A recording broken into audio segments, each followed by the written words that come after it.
Thank you for the opportunity to present my research here. My research is prevalence and factors associated with sexual dysfunction among pregnant women attending an antenatal clinic, Colombo, Sri Lanka.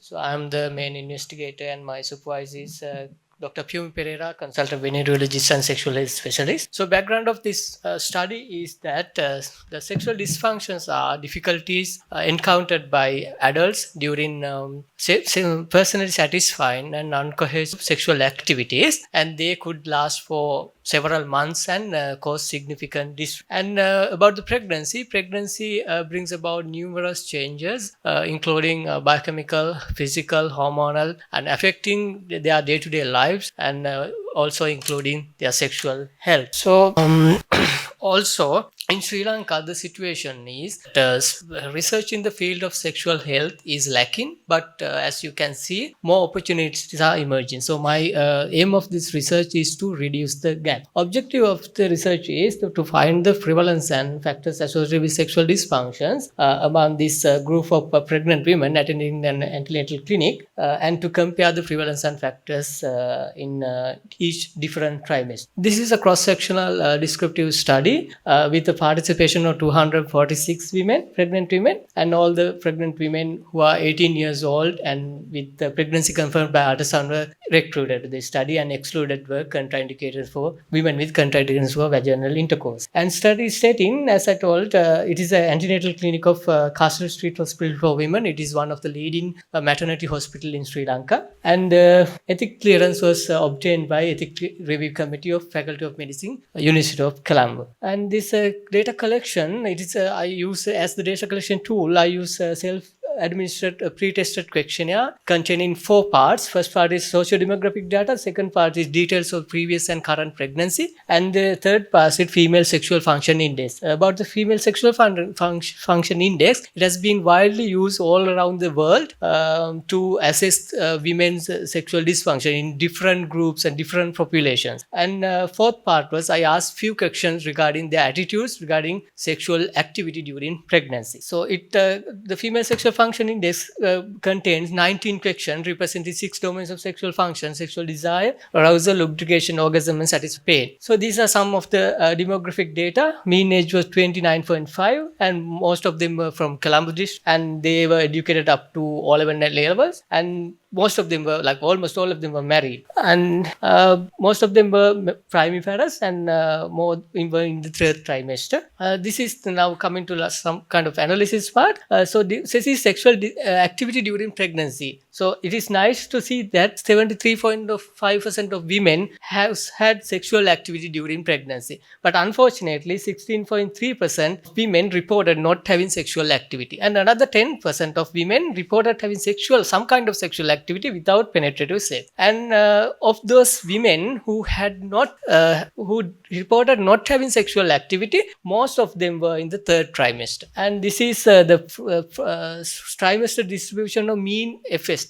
So about the FSD, the score is higher, it means less sexual dysfunction. If the score is low, it means more sexual dysfunctions. So you can see here in the first trimester, it is 26.7. That means less sexual dysfunction in the first trimester, but coming to the third trimester, so across the pregnancy, it is the sexual dysfunction more prevalent. So you can see it is a reflection of the previous slide. So the prevalence of sexual dysfunction during pregnancy, overall prevalence was 68%, and in the first time it is 56, and it has risen to 76.8 in third trimester. So this is about the comparison of mean scores. All the mean scores shows this similar pattern. Actually, this similar pattern. Their scores reduced in the third trimester, except some the pain. You can see here the green line shows pain domain. Only the pain domain showed some improvement in the third.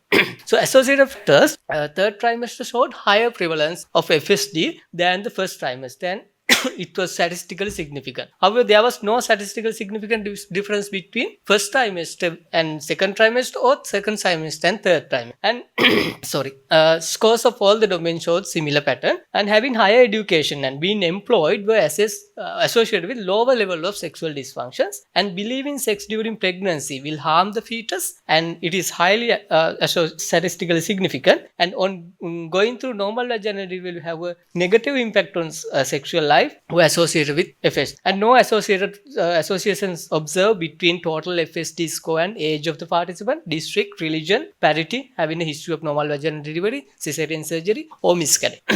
So limitation of this study is it is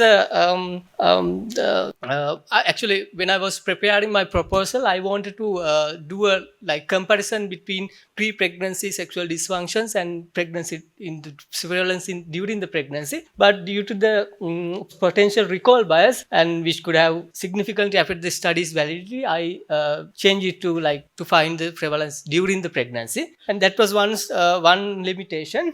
And also, this is a cross-sectional study carried out at one antenatal clinic in a single hospital over 4-month period. So, due to the functional design of this study, generalizability is limited. Another limitation is I only assessed pregnant women's factors, but I could not assess partners' possible influence. So this could have I can further extend this to another study to involve their partners as well. So conclusion of this study is the overall prevalence of sexual dysfunction among pregnant women was high and worsened as the pregnancy progressed. Misconceptions regarding sex during pregnancy also were associated with high levels of dysfunctions. And recommendation, so as we can see here, we are talking about sexual and reproductive health during reprosex. So but as 59% of women during pregnancy, if they are affected with the sexual dysfunction, it brings that question, what we have done and what we can do. So it is so